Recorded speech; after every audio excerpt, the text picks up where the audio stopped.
I'm happy for people to get up and get their own teas and coffees as we go along.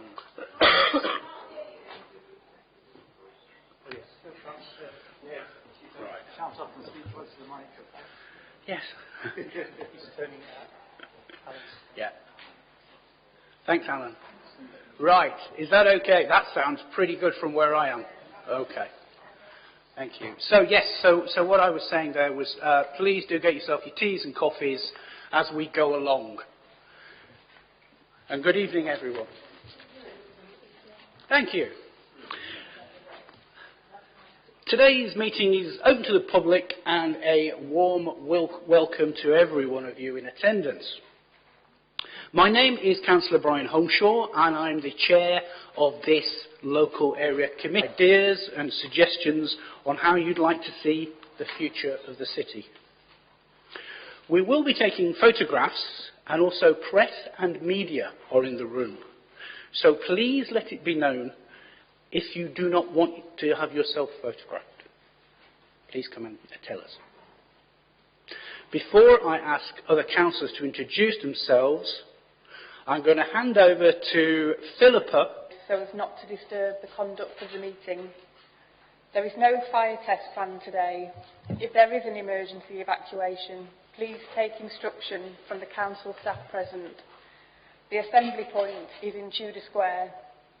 The toilet facilities are situated down this corridor on the right-hand side. The meeting today is open to the public and will be streamed live and for subsequent broadcast via the Council's website. You should be aware that the Council is a data controller under the Data Protection Act. Data collected during this webcast will be retained in accordance with the Council's published policy. By entering the meeting room, you are consenting to be filmed and to the possible use of those images and sound recordings for webcasting. One final thing to mention, we have hearing loops available. If you'd like to use one, please let us know. Thank you. Thank you, Philippa. Excuse me. So can I please ask members and officers around the table to introduce themselves? I'm going to suggest that we start on the far end of the table with Councillor Tom Hunt. Hi there, my name is Tom Hunt. I'm Councillor for Walkley Ward and I'm also leader of the council. Hiya, I'm Laura McLean. I'm also Councillor in Walkley Ward. Hi, I'm Councillor Toby Mallinson. I'm Councillor in Hillsborough.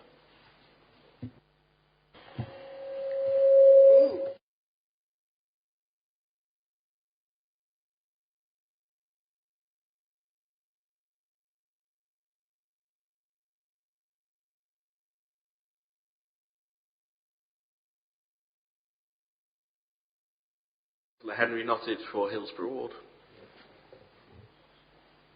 I'm Councillor Malachi Habe for Broomhill and Sharrowvale. We're also hiding behind the screen here, Douglas Johnson, a City Ward Councillor, and apologies, I'll be leaving about 7:30 today. Hi everyone, I'm Adil Zaman, the Central LAC Manager. Hello, good evening everyone. I'm Councillor Brian Holmshaw. I am one of the councillors for Broomhill and Sharrowvale. Hi, I'm Philippa Bidette from Democratic Services.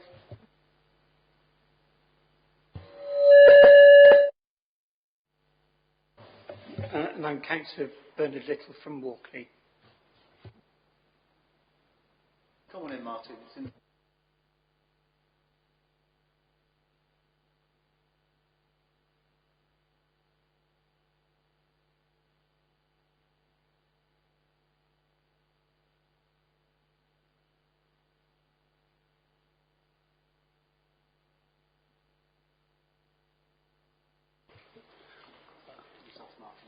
Yeah, so if you would just introduce yourself, Martin. Thanks a lot. Sorry, I've just been at a community meeting. My name's Councillor Martin Phipps. I'm a councillor for City Ward. Right, thank you everyone. Excuse me. So, a couple more things I'm going to run through. So, you will have been handed some question slips on arrival from the staff. People got those on their chairs. Now we're going to collect these after the breakout sessions. I'll explain about those. And we will respond to your questions. We'll either respond today if we possibly can, or if not, we'll give a written response to your question.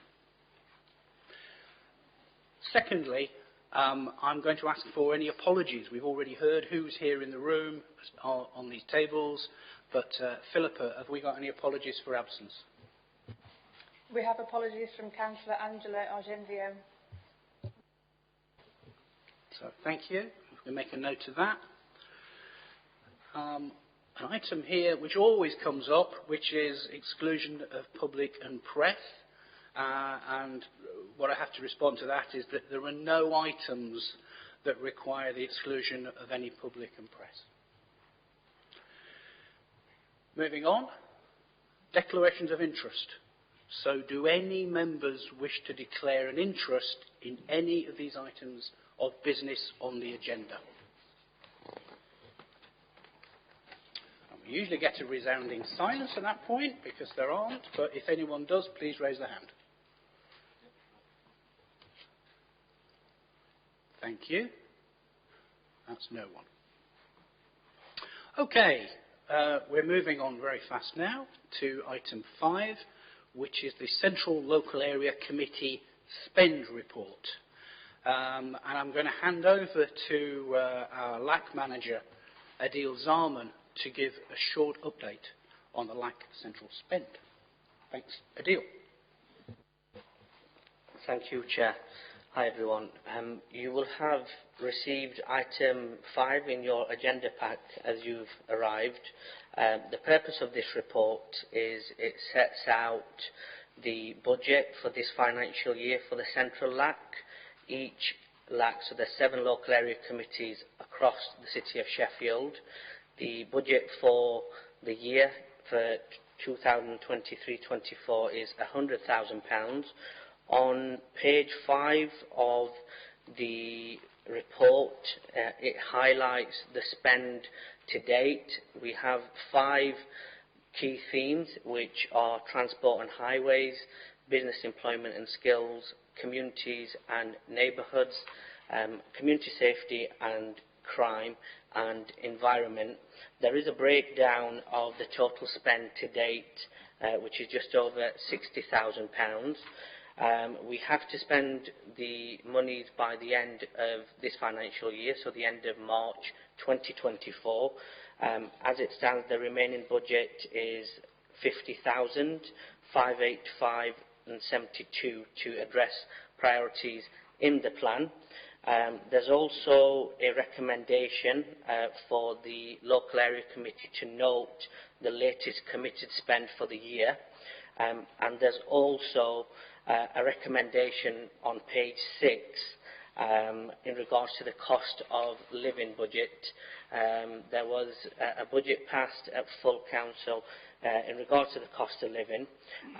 The Central Local Area Committee's allocation from that is £63,704, and the recommendation described in the report is that we ask for the members to allocate 50% of that towards the Citizens Advice Bureau in Sheffield to support its advice line, and for the remainder of that budget to be discussed amongst the councillors to look at identifying how we allocate the remainder of them funds.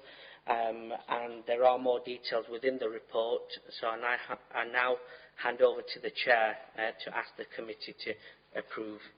Thank you. So thanks, Adil. So what I'm going to be asking, and I have to read this out because this is the proper formulation of what has to go forward. So I'm going to ask for the committee, that's the councillors on the 2 tables up here, to note the latest committed spend from 2023-24 as detailed in the report. And that is to address local priorities against the £1,000 in the Central LAC plan. That's part 1.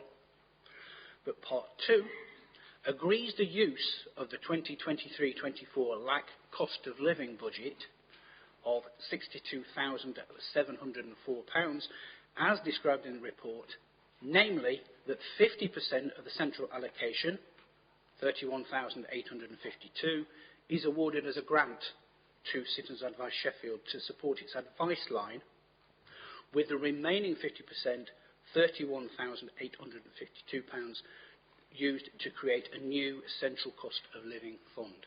So I'm now going to ask the councillors whether they agree with that. So agreement and no dissent. So dissent, anyone? Okay, I think that one's passed. Thank you. So now we move on to the theme of this session, because each of our LACs has been themed this year, and the theme is that of not just city goals. That's the piece that's coming up now, but of the future of Sheffield, where we have several items which we've been included as the future of Sheffield and how it can be resilient into the future, economically and environmentally. So the first of these, I'm going to hand over to James Henderson, who is the Director of Policy and Democratic Engagement at Sheffield City Council, to talk about city goals. Thank you, James. Sorry. 10 minutes. Okay, here you go.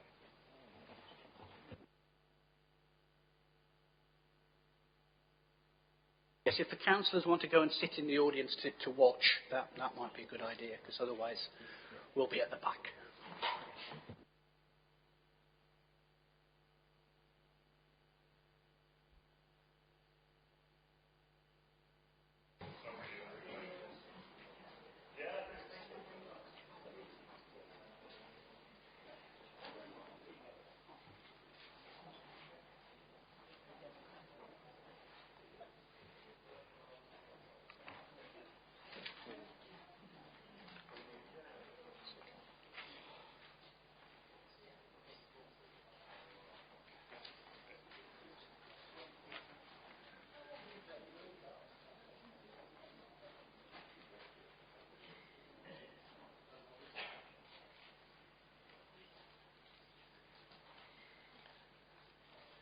Okay. Good evening, everyone. Thank you. My name's James Henderson, as Councillor Humshaw said. I'm Director of Policy and Democratic Engagement at the City Council. But I'm here today not to talk about a City Council initiative, but to talk about something that has been developed across the city as a whole, working with communities, with businesses, with public sector organisations, to think about, as Councillor Humshaw said, the future of Sheffield and the future that collectively, as a city, we want to create. And the term that we have been using for this is the Sheffield City Goals. The City Goals are intended to be a long-term statement of intent for the city of Sheffield about who we are, what we stand for, and where we want to get to as a city. They're built on the idea that Sheffield is a wonderfully diverse city with lots of different communities, lots of different perspectives, but fundamentally with a great deal in common across everyone who lives in the city. What we're aiming to do through this process is to build what we're describing as a set of stories that effectively create a narrative, a story about where we want to go as a city over the next 10, 15, 20, 30 years. And to provide a way for everyone who cares about the city to come together and to collectively contribute to making those stories come true, I suppose. So what are these things that we're calling goals? They're not a set of action plans, and they're not a set of solutions in and of themselves. But what we hope that they will do is, and this is a kind of a term that's become quite trendy in the last little while, but setting a North Star for who we are and what we want to be as a city. So a direction and something that we can all come together and agree is something that we want to try to achieve. I've already used the word story, so a story that wins hearts and minds and can mobilise and organise change. And then a scaffold, a framework, a way of organising ourselves so that everybody in the city, from individuals, from local community groups, to big organisations working all the way across the city, that we can all play a part in making those goals a reality in different places and individual communities and communities of geography and of identity and interest, but also on a whole city basis as well. So something that we can all play a part in achieving. So how have these things come together? And I'm going to talk about what they are in a minute. But we've been on quite a long, detailed and involved process over the last couple of years, actually. So this started back in November 2021. So the Sheffield City Partnership Board, which brings together public, private and voluntary and community sector organisations in the city, agreed to commission work on what we were then describing as a new city strategy. We commissioned some work to develop an evidence base so that we had a really up-to-date set of quantitative data and information about the city and how we were doing at the moment. But then we recognised that we were on the road to creating kind of a traditional city strategy. So a traditional set of outcomes and objectives and action plans and things that would go into a fancy report and be agreed at a big board meeting somewhere. And then would probably, knowing the history of these things, would sit on a shelf somewhere and we'd all sort of go off and continue to do exactly what we've been doing before. And collectively, the Task and Finish group that was appointed by the City Partnership Board, that was chaired by Angela Fowkes from Sheffield College, came to a view that actually that probably wasn't where we needed to be for Sheffield in the future, and that a much more inclusive, bottom-up process that really heard the voices of different communities, involved lots of different people in thinking about what they wanted the future of the city to be, was going to get us to a much better place than that traditional top-down way of doing things. So over the last year or so, there has been that process, which I'll say a little bit more about in a minute, to have that detailed citywide engagement. Not everybody's been involved in that, and we know that there are some people who would have liked to have been involved before now, who maybe didn't get the opportunity to be, but actually it has been, I think, a incredibly detailed and widespread process right across the city that has involved a lot of people who might not ordinarily or previously have got involved in this sort of work, from some of our young people in the city to lots of different groups right across the city. So we've been through that process of evidence gathering, of understanding people's views, and over the summer of this year, we brought all of that evidence together, and I talked at the last LAC in one of the workshops about that process of bringing all the evidence together. And we've been through a process of iteration over the last couple of months, pulling all of that together, beginning to draft some goals, going back round the loop, testing whether they felt right or not, and then we're now at a point where we are having a public conversation about what's in those goals. I'm going to skip over this slide a little bit, but I think what's important here is that, yes, we did an online survey, and we had over 1,600 responses to that, which is pretty good for something that might feel a little bit abstract to some.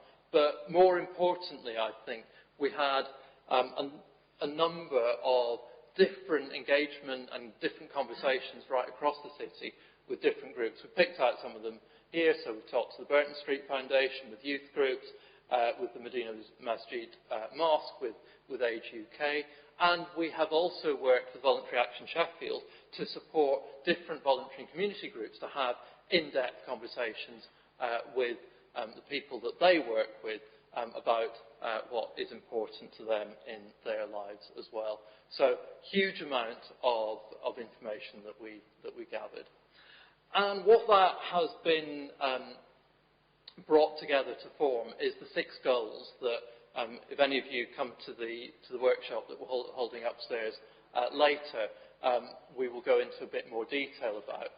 And what we have is 6 stories that we want to be able to tell in 2035 that makes us proud to be, the jewel of the North wasn't my phrase, by the way, but makes us proud to be the city that we know that we can be, the prosperous, forward-looking city of Sheffield that we know we can be for the future. And those stories, as it says there, are designed to be human, so relevant to people, that they're memorable and understandable, that allow people to talk about them in everyday settings, but that they represent what collectively we want to work towards as a city, as a group of organisations, as communities, and as individuals, and support the collective values that we have as a city. So the 6 stories are here. I'm not going to read all of these out. As I say, we will go into more detail in the workshop. But underneath each of these stories are a set of individual goals that say in a little bit more detail, in a bit more of a measurable way, how we are going to achieve those things. So they outline what we need to make possible for those stories to become a reality. And as I say, they're designed to be specific, tangible and measurable, and allow people to start to think about what work towards these goals would look like for them. So the real idea behind these goals is that they will form a shared responsibility. So yes, as the City Council, we have absolutely a key role to play in helping to achieve those goals, but it's not all about the City Council. It's about other organisations, it's about individuals, and it's about communities, as I said, and that's the beauty of this type of approach, is that we hope that everybody can see the role that they can play within them. So how are we going to use them? As I said at the beginning, they're not intended to be something that just sit in a report on a piece of paper. They're supposed to be live stories for the city. They're designed to be a platform for action, encouraging everyone to play a role in making that change happen. And they are stories that we really want to be able to tell about the city in 2035. And in doing so, force us to think and behave differently as a city in a more aligned, a more joined up and a more integrated way than perhaps we have done in the recent past. So how do we get from where we are now, which is a draft of those goals and the objectives that sit underneath them, to something that gets signed off? So we're in the middle of this phase here, which is public conversation on the draft goals. That will run for another couple of weeks. We will then finalise the public conversation feedback that we've heard, and we've already had, I think, almost 1,000 people respond to the public conversation online, and lots of other discussions going on right across the city. I was talking to Martin earlier, and he was running a conversation up at Burton Street earlier in the week, and lots of similar conversations going on right across the city over the last couple of weeks and into the next couple of weeks. We'll bring all of that back together and create a finalised version of those goals with the intention that the goals are approved from January onwards. We do want everyone to get involved in this process of the public conversation. It says it will be going live in November. It is live, and tonight's discussion is part of that public conversation, so this is a great opportunity for you to have your say and to get involved, and we'll go into more detail on those in the workshop later. Right, appendix. I don't think we need the appendix. Right, I'm going to stop there. I've lost Brian. There you are. But, thank you. Okay. Thank you very much, James. So, hands together for James.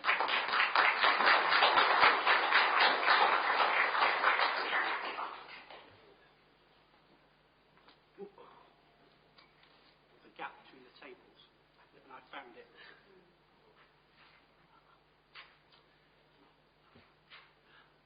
So, live stories and real action, I think was what you said.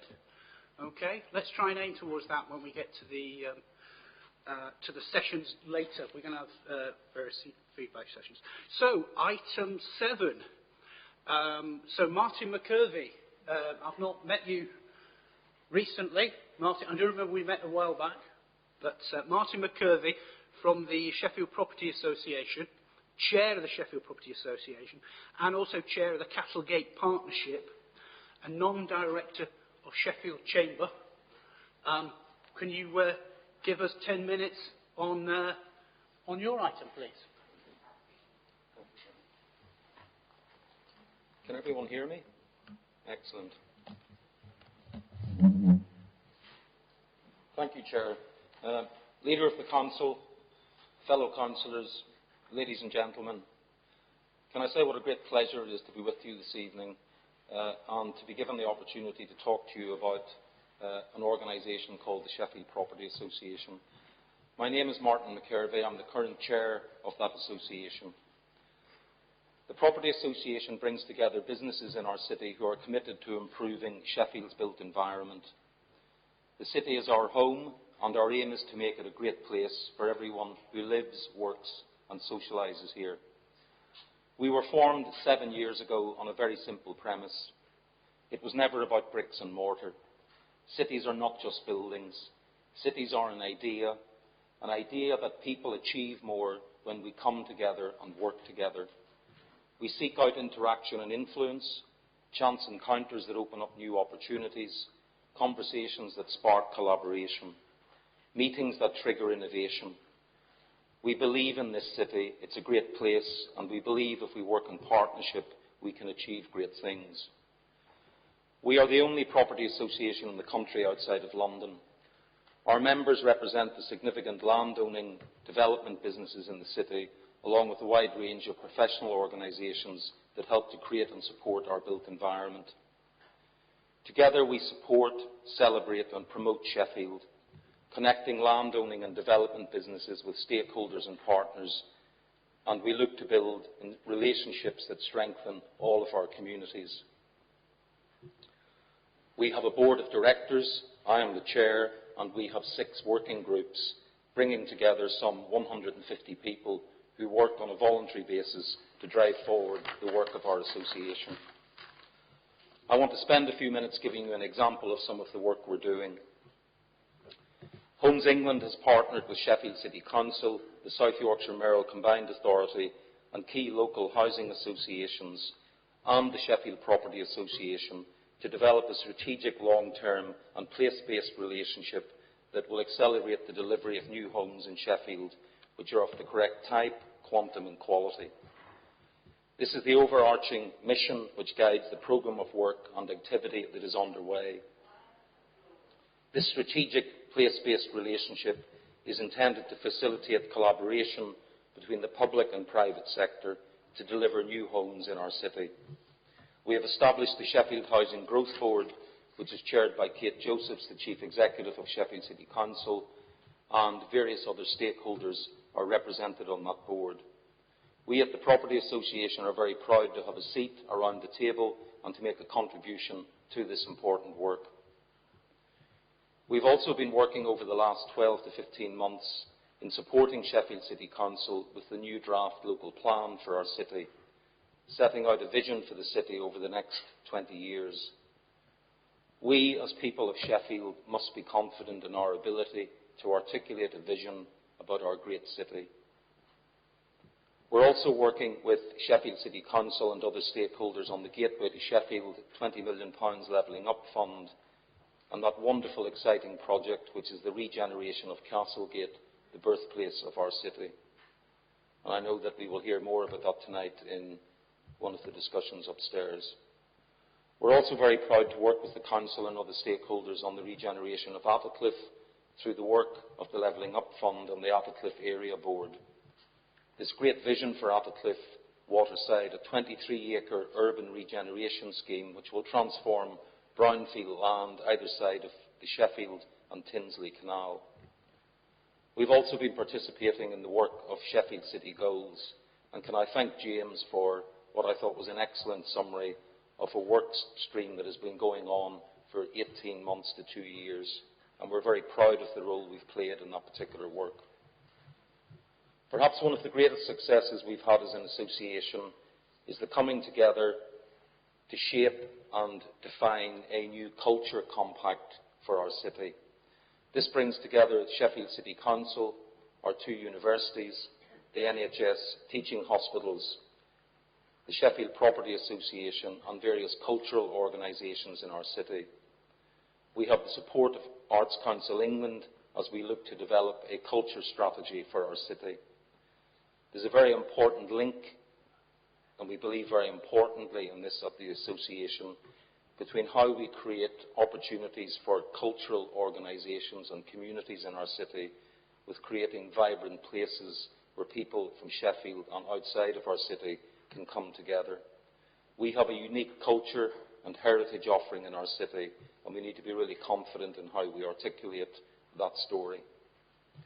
Members of our association are also working with the Sheffield Chamber of Commerce and Sheffield Business Together across the action themes of helping young kids in some of our schools and communities to develop career opportunities where there may be barriers in place for a multitude of reasons, helping with environmental issues, and helping to align our work with the work which the Council is doing around some of the challenges of cost of living and some of the poverty we have in our city.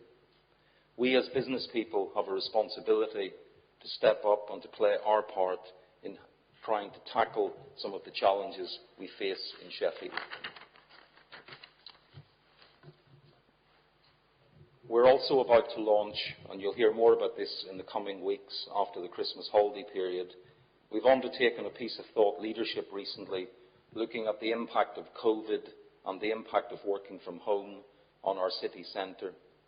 We want to use this thought leadership report, which we've developed in conjunction with the University of Sheffield, to promote a conversation in our city around what our new city centre is going to look like, how we're going to visualise that going forward, and how we're going to make that relevant for everyone in our city. As I draw to a close, can I say that as someone who came here 42 years ago, and I guess you've worked out that I'm not originally from Sheffield, but I did come here 42 years ago to study. I made Sheffield my home, and I'm very proud of what Sheffield has done for me, and it's with great pride that I chair an association that has an opportunity to play a role in shaping the future direction and vision for this great city. Let us all work together to make Sheffield the very best place it can be. Thank you.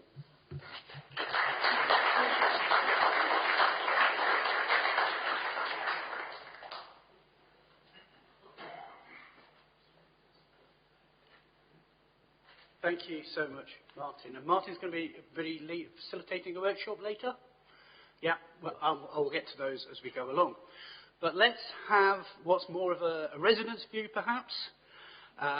This is regeneration of Heart of the City. And I'm going to hand over to Peter Sefton, Chair of Changing Chef Residents Association, to lead us through that. So 10 minutes on this, Martin. Peter, if you don't mind. Right, I was expecting an IMAX screen this evening, so we're managing with the screen here. If you can you see the screen and the slides as they're going to go up? I'll stand back and then hopefully you'll be able to stand further back. You'll be able to see it even better. Okay, so let's go. Making Sheffield a city which is ready for the future. We're keen to hear your views. That's the whole purpose of this evening. But first, how did we get here? I don't mean on the bus or did you walk? I mean, how did we get to the position we're in now? We are Changing Chef. I'm Peter Sefton, as you've just heard.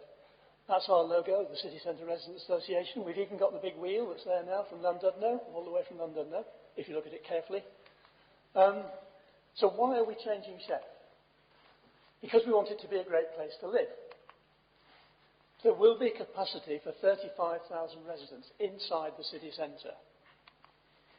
To create a whole new vibe to a new city centre, that's what we want to do, and that's what that will do. 35,000 people inside the city centre. Our permanent residents already love living here. I've lived here since, well, in the city centre since 2005.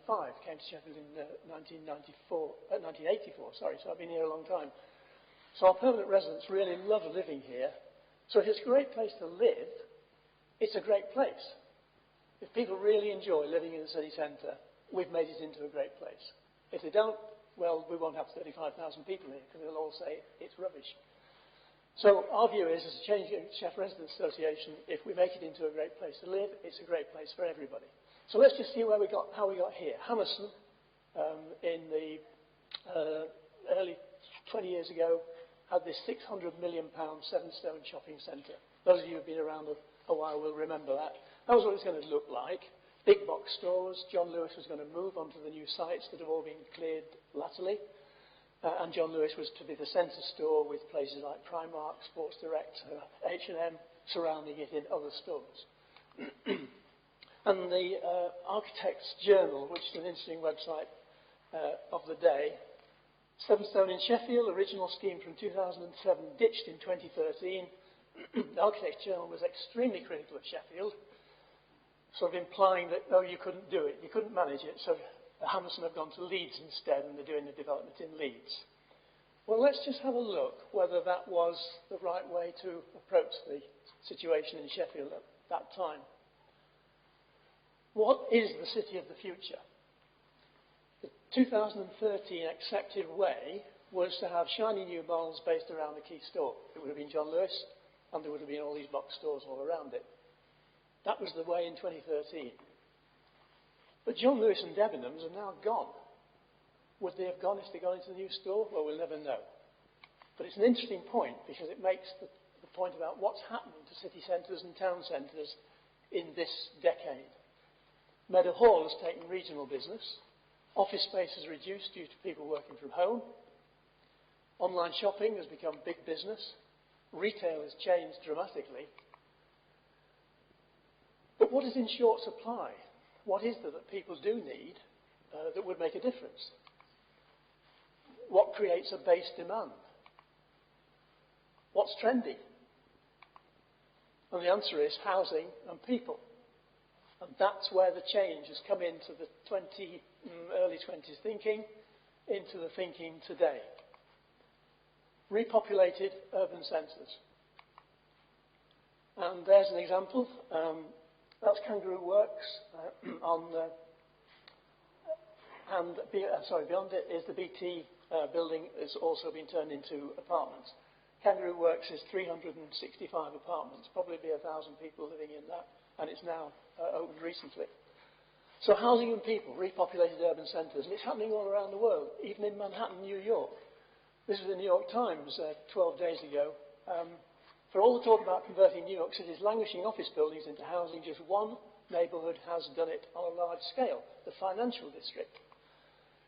There are now 66,000 residents. We're talking 35. They've got 66,000 residents in the financial district between the areas of Chambers Street, Brooklyn Bridge North and the Hudson River on the west.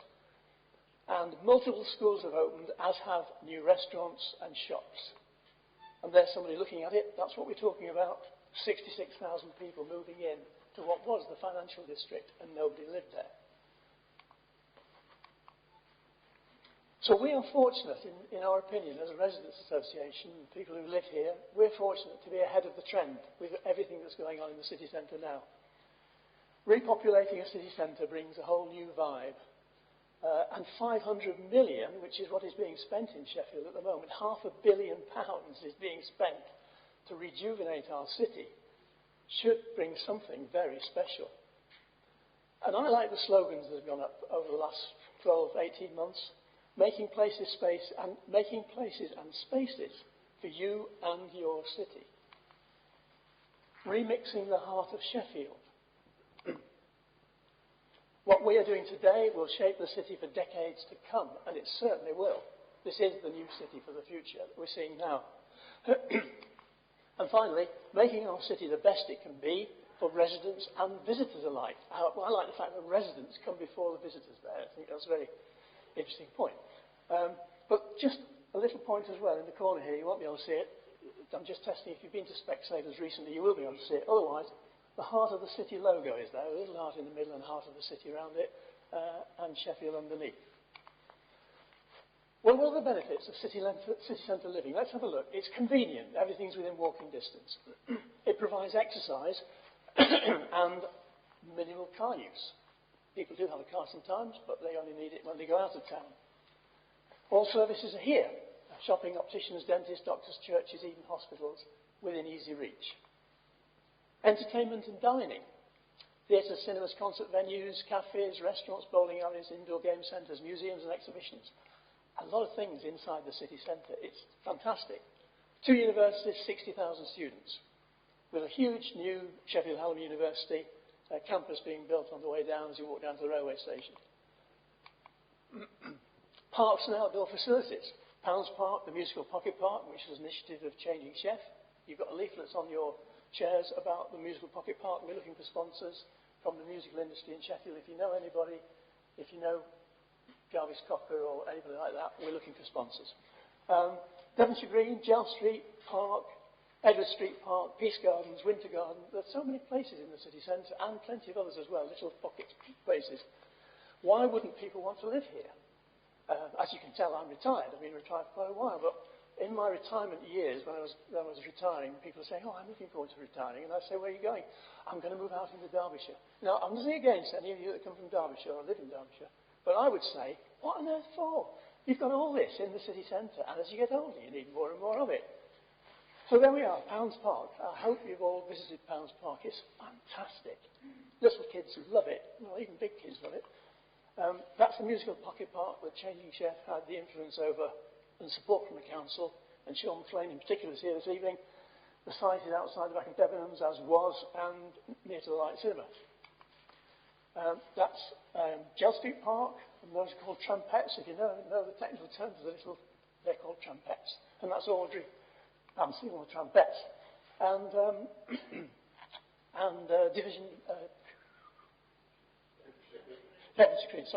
Devonshire Green Park. Thank you very much.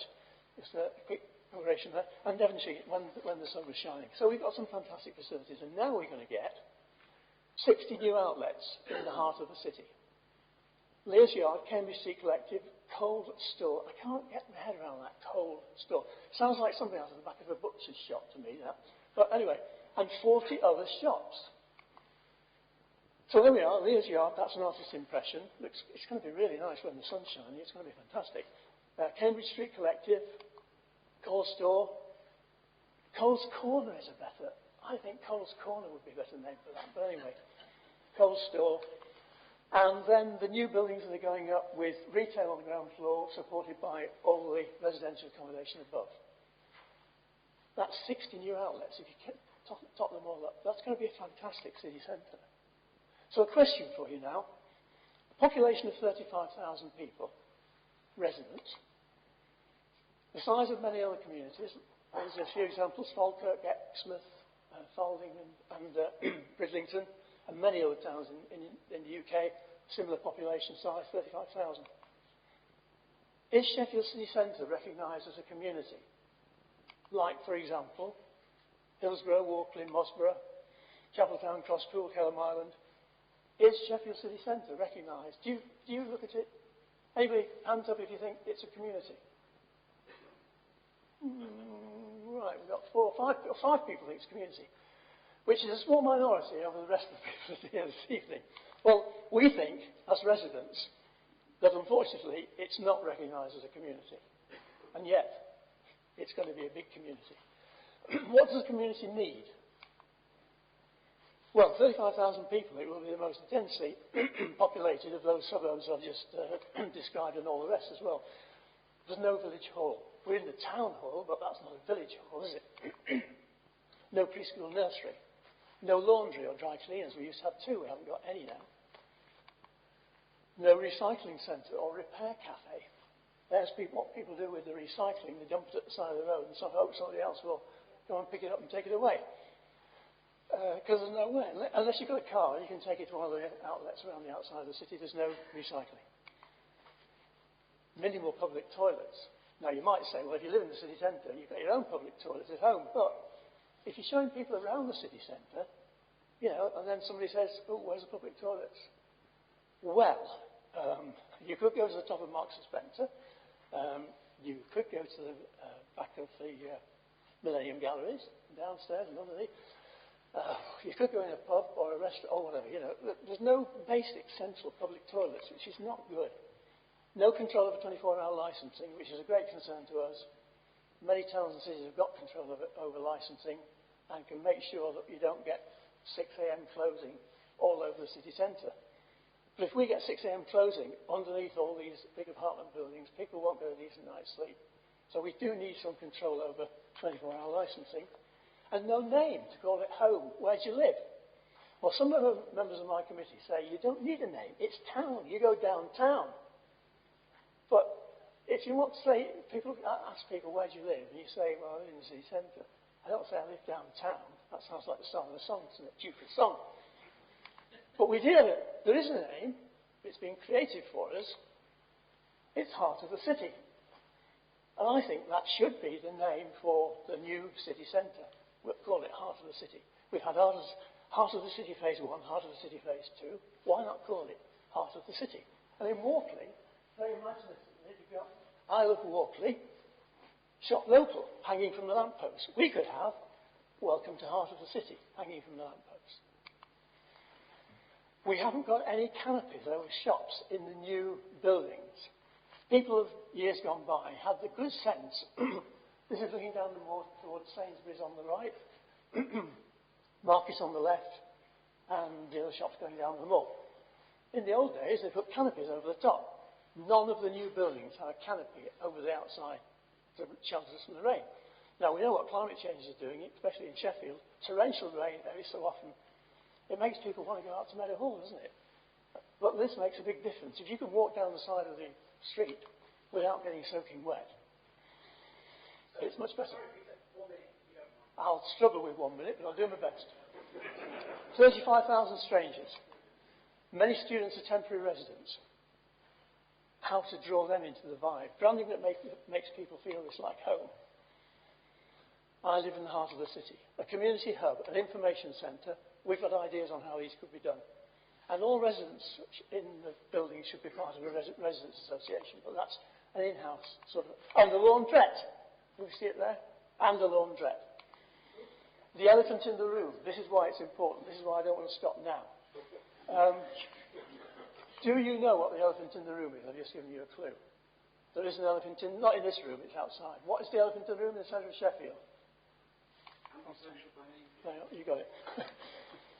We have multiple complex needs for these people. They've got trauma, mental health, drugs, and alcohol issues. 2015, SPICE came in and started the programme of the problem. We were SCRAG then, Sheffield City Centre Residents Association, and we got the agencies to combine because we said people were falling through the cracks. And we created a Help Us Help campaign that's now established, and that's the Help Us Help Sheffield. They're not always homeless. Sheffield people are very generous. There are 60,000 students. If every one of those students gave £1 a week to the people on the street, just £1 a week, £60,000 a week, there are about 60 of them, £1,000 a week each. It's a very good business model. Now, even if there are only half of that many, it's still £500 a week. There's a lot of work taking place to improve the situation, but it will distract from our £500 million redevelopment of the city centre if we can't get the problem sorted. I won't deal with Big Victory on Fargate. We won a case to prevent an adult gaming centre coming in. And since the chair wants me to hurry up, I'll go through this very quickly. But this shows you how many organisations and how many people are involved in trying to help the street community. So let's not deal with them in any detail, but these are all the people that are working together to support the street community. So it's a massive organised effort, but some people enjoy the amount of money they can make and what they can do with it. And that's the Help Us Help website.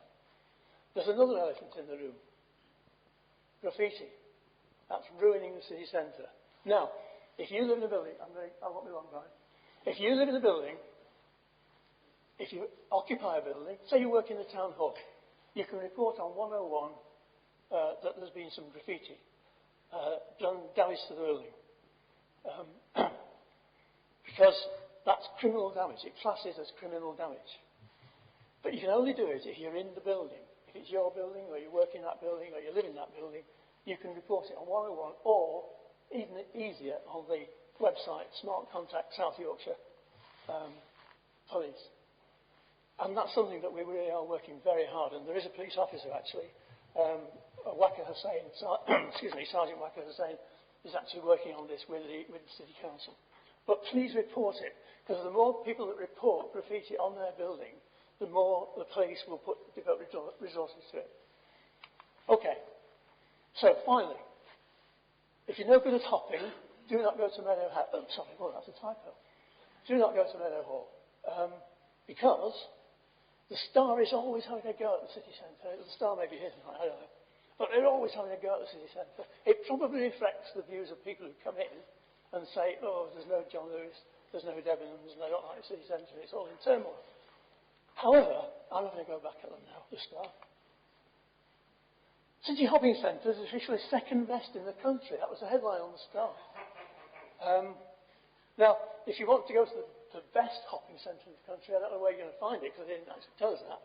But we're the second best hopping centre in the country. Our current community centre, if you want to come and talk to us, is at Millennium Square, Cafe Nero. That's where we meet. So if you ever want to come and have a chat, drop us an email. Oh, it's coming up in a moment. It's exciting, the future of Sheffield. We're keen to hear your views, hopefully tonight here, and if you want to get in touch with us, and there's our email address. Okay. Sorry, Brian. There we are. Thank you. Thank you. So, I think we learned a few things there. If you want people to really look at your slides, put in a deliberate spelling error, and then everyone will look at it. So, hopping for shopping, brilliant. Some really pertinent questions from Peter there, which I'm hoping we're going to bring some of those into our feedback and roundtable sessions, which we're going to move on to now. So, these sessions are what we do each time with Central LAC. We will capture your ideas and suggestions around the table, so please do speak. Give others an opportunity to speak around your table as well, so everyone's ideas can be gathered in. You're able to then get a drink as you go into those rooms, but also we can do that on the way back as well. It's going to limit us to about 40 minutes in the feedback sessions. You're going to be signposted to the rooms by the LAC officers, and feel free to move around the different rooms. They're all going to be on the first floor. If you have difficulty with the stairs, there is a lift, which we should be signposted to. It's behind us, isn't it? Just around there. So there is a lift to the first floor. Otherwise, I'd like you to then move off through that door. Now, the different feedback sessions we're going to do. The first room you're going to come to if you go up the stairs is the ante-room, which is a LAC drop-in for general ideas and suggestions that you might want to talk over with a LAC team. Committee room 1, the next room you'll find, is City Goals. So James Henderson, you're going to be there. Committee room 2 is looking at Castlegate and the Levelling Up project. So I suspect that's is it Martin or is it? Simon. It's Simon Ogden's going to be coming out. So put your hand up, Simon, so we know who you are. Thank you, Simon. So that's Committee Room 2. And then Heart of the City Regeneration, Committee Room 3 is going to be, I presume, Peter here. Yeah, so Peter, who you just heard from. So that's those. And that will become clearer as you go up the steps. There will be officers to guide you. Anything else that I've forgotten? Oh, yes. All this feedback is going to go back to relevant policy committees, as has previous feedback sessions. from the LACs. And we're also going to put it on the website for a public view as well.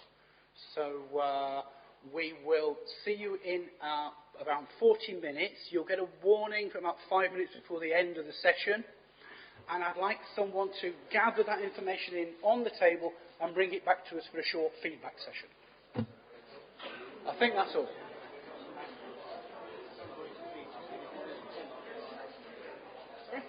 Okay. Yeah.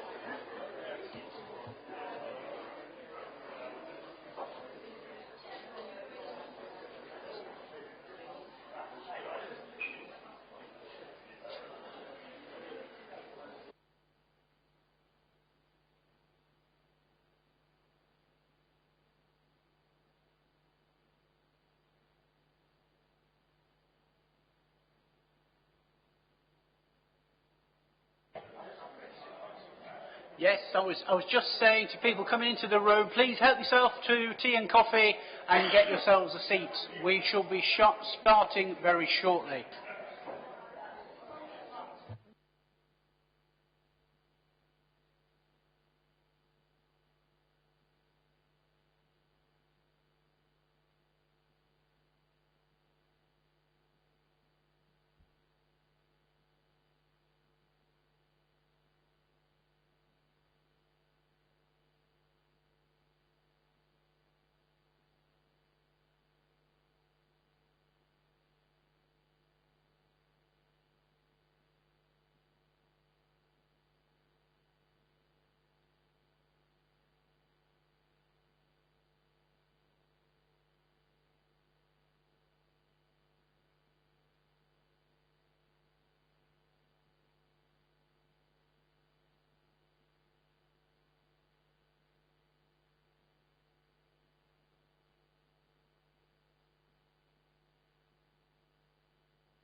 don't have to talk about the lack dropping. That would something we'll take away. So it's just city goals, Castlegate and half of the city. Just some very brief.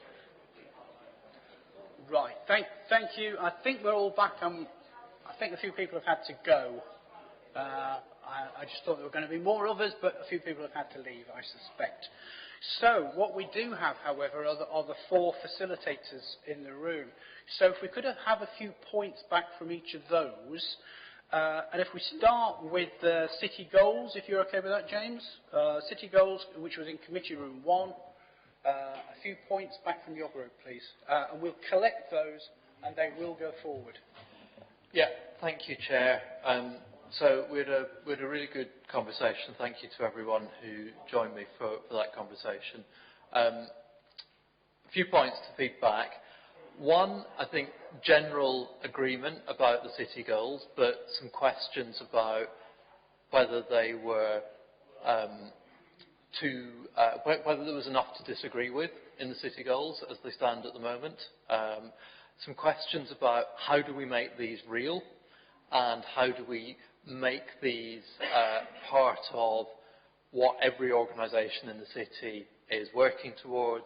How do communities contribute and how do individuals contribute, particularly people who've been working in communities for a long time under difficult circumstances and perhaps feel that it's been difficult to make progress. So how are these really going to help? So some things to think about there.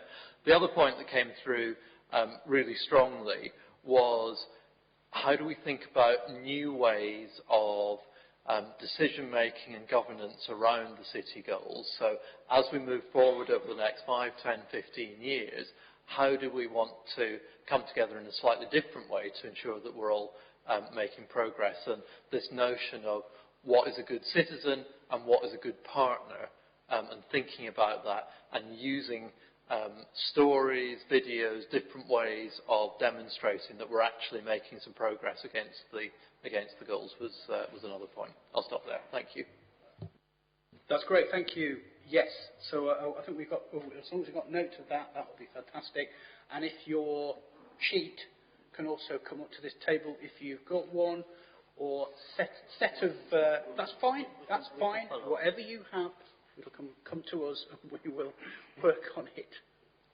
Thank you. Committee room 2 was the Castlegate and Levelling Up project. Simon, so if you can give us a brief resume, please.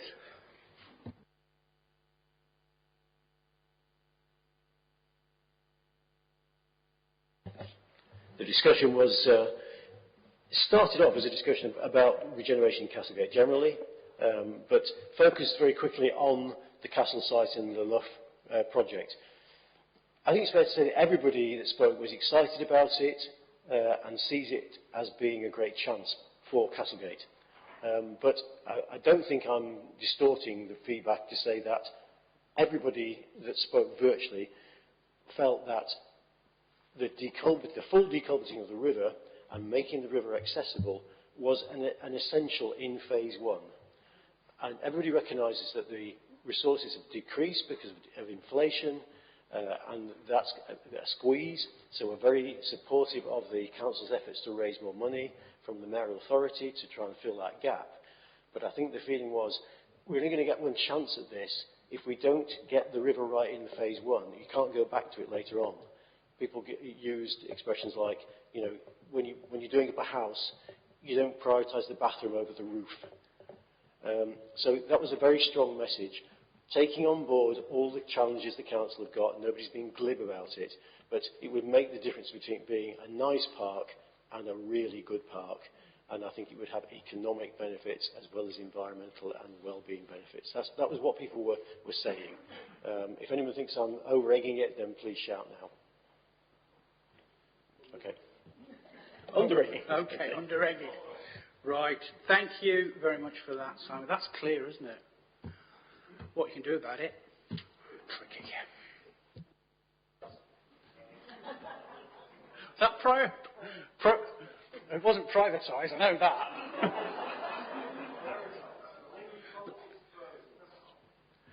Thank you. Thanks, Simon. So, heart of the City Regeneration Committee, room 3. Yeah, hi, Brian. Sorry, I was just going to say, Brian, that we have numerous applicants to be our scribe in Committee Room 3, but Councillor Christine won the prize and she's going to be our announcer. Thank you for passing that on. Thanks, Tina. Yeah, so our discussion was mainly around what do we need to do to make it feel like a community in the city centre. And there was a lot of positive things. The things that I've got here aren't so positive, but I'm sure we can address them. So one of the main issues was that we need the right facilities, and at the moment they aren't there. Things like public toilets, healthcare practices and things, but they can become there. Another issue that came up was we want it to be a mixed community, so we do need to think about things like affordable housing and social housing. That making affordable housing will attract younger people in, and having social housing will create the mixed community that you get. There was a warning, don't build too many small boxes, so let's have decent sized homes for families as well as just not small boxes. We need decent space. Then there were a lot of issues around, we can call them hygiene factors. So how do we make the city centre generally appealing? Thinking about antisocial behaviour and homelessness, we need to work with these issues and make sure they don't become a problem in the city centre, but we didn't want to kick out all the homeless people because it was made a point that it is their home as well. So we need to think about the hygiene factors, make sure they do have facilities, and generally make sure there are enough bins, the litter's removed, the streets are kept clean, the graffiti's kept down, so there's a lot about hygiene factors. We mentioned the need for sustainable housing, and the carbon intensity. Also a hygiene factor, ongoing maintenance, make sure buildings are kept looking nice.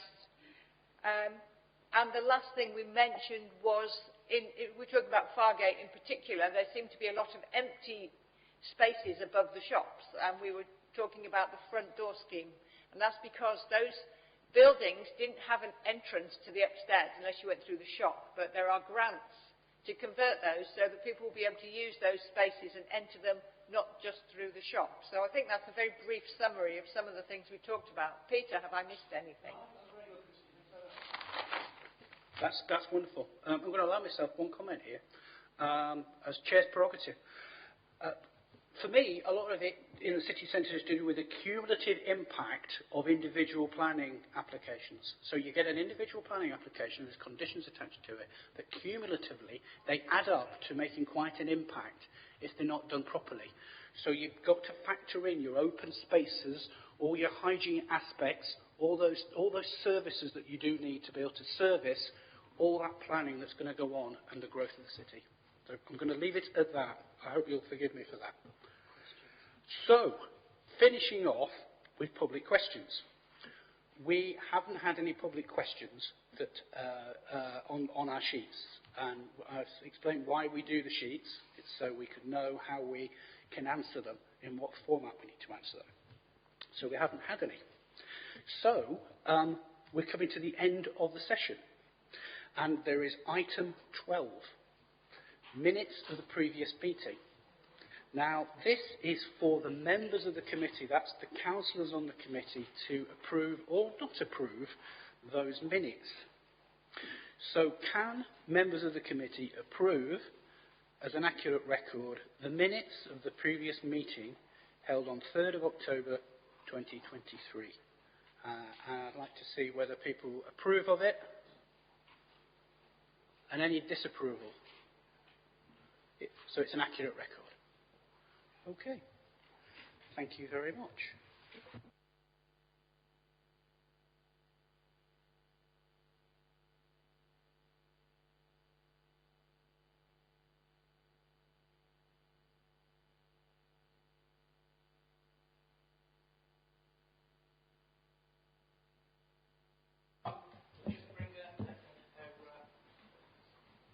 Sorry, I was thinking about the minutes. It records which of the councillors turned up. It doesn't say how many members of the public turned up. So I think it would be useful to add in to the minutes how many, even if you don't give all the names, at least the numbers of people who actually attended. That's wonderful. That's great, because we're really proud of actually that we have quite a good turnout. Last time we had more than 100. Previous to that, it was 85. We've got a few less maybe tonight, but it's getting into dark nights, so you know that's a factor to be brought in. So that's a good idea. Thank you, Vicky. We can do that. So I think slightly before our time, can't quite believe it, we are going to complete the Central LAC meeting. We are planning to meet. We've got a date. We haven't got a location or a theme yet. Could you remind me of the date if you got it offhand? 29th of February, I believe. 29th of February. Yeah, so we've got 29th of February 2024, and it'll be in the 29th of February. That doesn't sound right, does it? It must be once every 4 years. And that will be in Hillsborough Ward. Yes. Yeah. Location to be confirmed. So I must thank everyone for coming along and for joining in all those sessions on floor 1. I hope it was valuable. And please do come along. Tell your friends to come along next time. So thank you very much. Thank you. Today's meeting is a meeting of the South West LAC. A warm welcome to all of you on this cold night. My name is Councillor Andrew Sangar.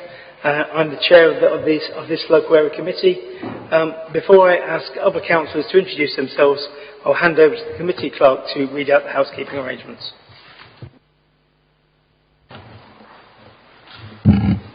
Thank you, Chair. Before we start, there are just a few housekeeping arrangements to mention. Please can I request that mobile telephones and other such equipment are switched to silent mode so as not to disturb the conduct of the meeting. There is no fire test planned for today. There is an emergency evacuation. Please take instruction from the staff present. The assembly point out those on my right. Facility situated outdoors at the front of the set to the right. Today is open public and will be open to broadcast by the website. So it's data under the data collection website in the published. Shafak Mohammed, Ecclesall Ward. Barbara Masters, Ecclesall Ward. Roger Davison, Ecclesall Ward. Cliff Woodcraft, Fulwood Ward. Sue Alston, Fulwood Ward.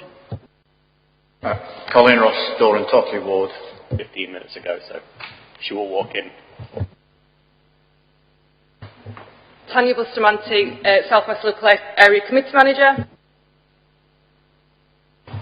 David Ayres, Parks and Countryside, Business and Partnerships. Stuart Turner, Parks and Countryside as well. Martha. Thank you all very much. Before we deal with it, I need to proceed with the agenda. I'd like to explain how the meeting will work. We'll deal with the formal business of apologies, declaration and meetings of the last meeting, and then we have presentations from people you have heard from, and a discussion, an opportunity for you to ask questions.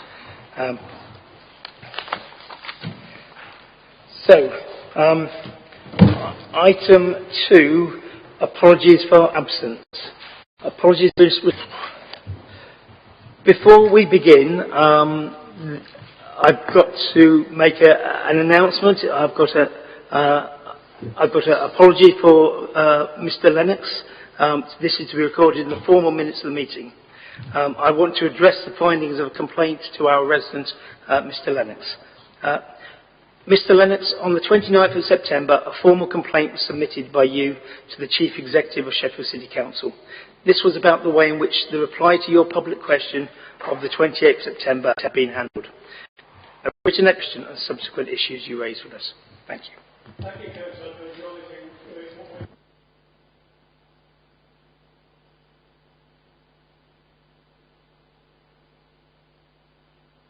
Thank you.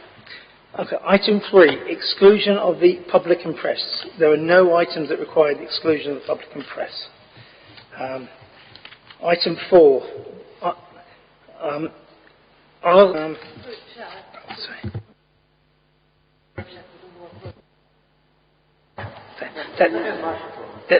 Thank you for that.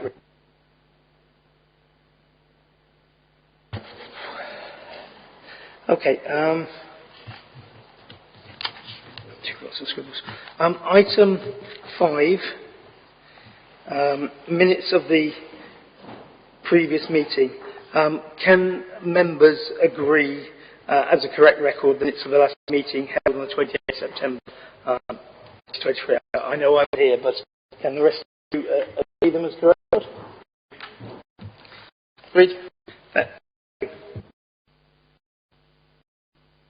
Okay, so what is today's work? Session is on the environment. So we've got presentations, each about we're going to present, and then we're going to have a question and answer panel. So you can ask questions. Like probably another minutes, and then with break, Unity and Sheffield litter pickers. We do have a number of excellent, incredible friends of groups in the Southwest, and we did think about including them, but we decided that we couldn't fit them into the agenda and give enough time for their work. So we're going to set up a specific friends of group event to pursue that. So it'll be a networking celebration opportunity and a chance for residents to find out more and sign up for volunteering opportunities, some of the amazing projects that they're involved with. So that's why the friends groups are not represented, but there will be a separate. There's feedback sheets on your seats, so if you could fill those in at the end and pass them to Darren and colleagues, that would be much appreciated. We're always keen to innovate in terms of how we work at the South West LAC, so keen to hear your views. These last few minutes we've got public questions, so I've got 3 sets of questions, so starting with Mike Hodgson.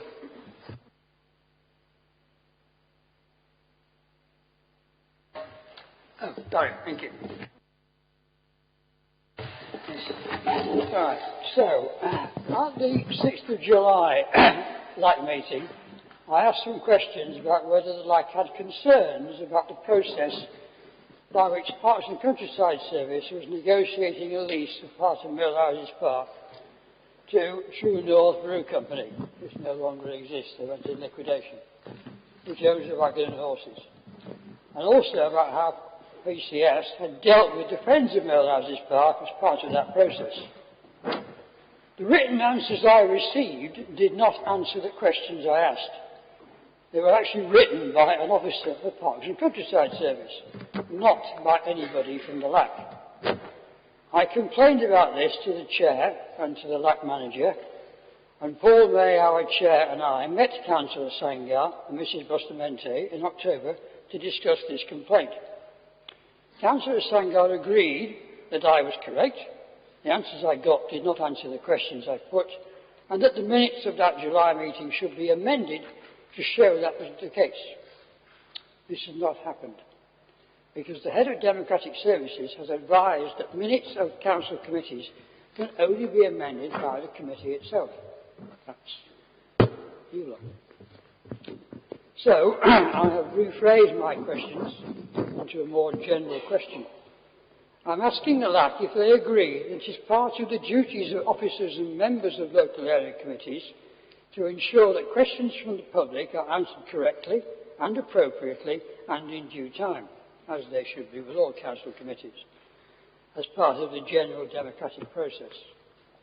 And does the South West LAC agree that the right to ask questions at public meetings is an inherent part of the democratic process, and that where answers are able to be answered in the meeting, that should be the norm? And would they also agree that every effort should be made by officers and councillors on the committees to ensure the answers given are relevant, correct and complete, and that questioners should have a right to follow-up questions in the event that they feel that has not been the case? Thank you very much for the question. And clearly you raise a number of things and a number of points. But clearly public questions at LACs are not an inherent right. But we as members feel that we wanted to put in question time and we thought that was the right thing to do. Sheffield has been a leader in terms of public questions at council meetings for a number of years, and we didn't want to step back from that. As you know, the council, following a referendum a number of years ago, back in 21, changed its structure away from cabinet scrutiny to a policy committee model. We're now in the second year of this modernised committee structure. The governance committee has provided clarity is looking at providing clarity in terms of how public questions are going to be answered in the future. As I say, this is still only the second year of the new structure. And understand the balance of where we want, what public questions we want at full council, policy committees and LACs we're still finding our feet. The South West LAC does not have policy making powers in terms of the parks, and countryside or council assets, and therefore the appropriate place, we feel at the moment the appropriate place for parks related discussion is the Communities Committee, and the appropriate place for discussion about assets is discussion of questions is the Finance Committee. Clearly the South West LAC welcome questions on matters that can be addressed by this committee and matters that are within the decision-making scope of the LAC. Where an issue is being addressed at a policy committee, the scope of input that a LAC can have may be minimal, particularly in the case of legal and contractual matters. The Governance Committee are taking a wider look at democratic engagement and how to do this as effectively as possible. This does include the ongoing process of responding to public questions on which public engagement has already begun. So thank you for the question. The next question is questions from Paul May, which I understand Mike Hodgson is asking on his behalf.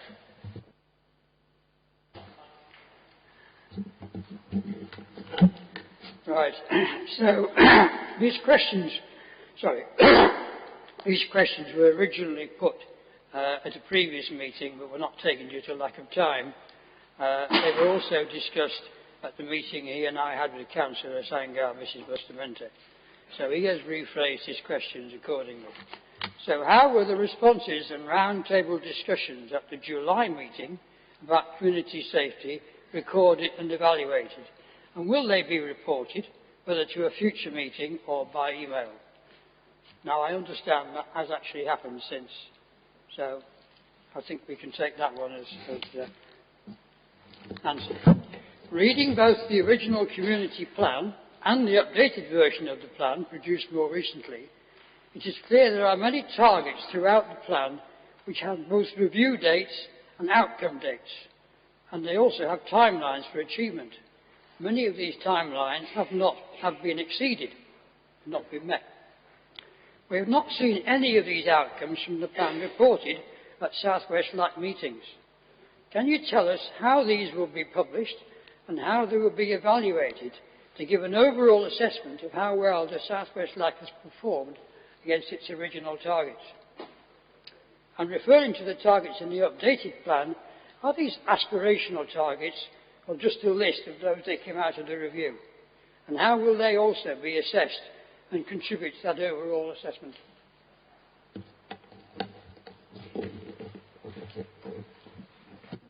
Thank you for those questions. So as you said, the written answers will be in the minutes. And we will make sure we endeavour to get the responses back to yourself and Paul May. So in terms of the first one, I'm not going to read the whole of the answer, but the summary is we collate together all the notes from the engagement sessions to produce a table of summary feedback received. This is collated together onto one summary. We see the feedback from the engagement sessions as highly valuable as it underpins the work we deliver in terms of projects on the community plan. It is the basis of what we focus projects and support on. And as I say, the rest of that answer I'll get to you in writing. It will be form part of the minutes, but it's about the you said we did. So in terms of the community plan, we have provided summary updates at the LAC public meetings. At the last meeting we did this in the style of an information board. This was a response to the feedback we received at the previous public meeting in March, where we were asked to limit the time of the presentation on the LAC plan updates by the attendees present. They expressed they wanted to focus time on engagement instead of a long discussion of whether we'd hit our community plan targets. A summary highlight report on progress made with the 22-23 community plan has been produced, and copies of the report were printed off and made available at the public meeting in September. We want to improve the reporting to residents on progress and success we have, and we're developing the web pages to include a section specifically for this. Here you'll be able to read updates on each of the projects we have underway, and hopefully this will open up an opportunity for residents to get involved. The pace of delivery on some of the items has meant we have had to roll forward some of the actions onto this year. Over the last year, we have learnt that the challenges of operating a new organisational setup and understand more realistically the kind of agile approach required to ensure that we do deliver. The approach to achieving deliverables is very much developmental, test and learn. A large part of what we deliver is dependent on how far we can influence through collaborative working with other services and partners and their available capacity, as well as the LAC team's capacity. There is a wide breadth of activity in the plan that involves a number of partners and services involved in collaborating together. As I say, you'll get the rest of the answer. So the third question was about the updated plan. The items in the updated plan from our work programme that we're currently delivering, we're aiming to have achieved all actions by the end of March 23. Under each of the themes and priorities set out, we have listed actions that we assessed and deemed as being achievable in the time period and within the budget we have available. And that will be impactful on reaching results to address the issue. The measure of success is whether we achieve the project initiative, and assessment of outcomes will be delivered in the post-March period, and we will need to involve testimonies from those that have either taken part in the activity that we have helped facilitate to help measure the social value impact. As part of the developmental approach, now we have a better understanding of the landscape, we'll be bringing this learning forward into the next year's work programme. So I think, just to summarise, to add a few words of my own to that, this is the second year. We've got a clearer understanding of what powers and responsibilities LACs are going to have next year. We're hopefully going to have a budget process where LACs are, the permanent establishment of LACs is now accepted, and that's something we didn't have in that first year. So we haven't learned from that, but you can get from those answers that certainly in the March meeting you will get an update of where we are with the plan. But as I say, I will get all of this in writing and we'll put it into the minutes for the next meeting. Okay, so the next question is from Christopher Pinnell.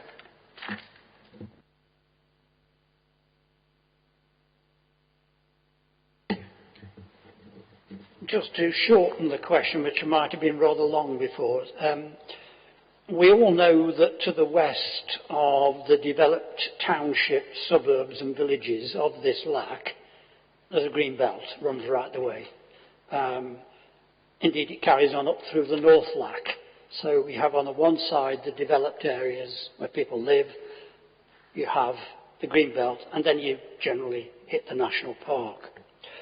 All of it was designated as green belt for one or more of 5 purposes set out in the National Planning Policy Framework for creating green belt.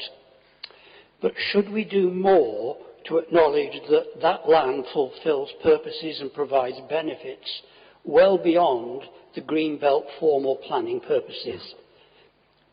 We think in Dore that it is important because politicians play fast and loose nationally with green belt rules. And they think you can just use it for building more houses, which we desperately need.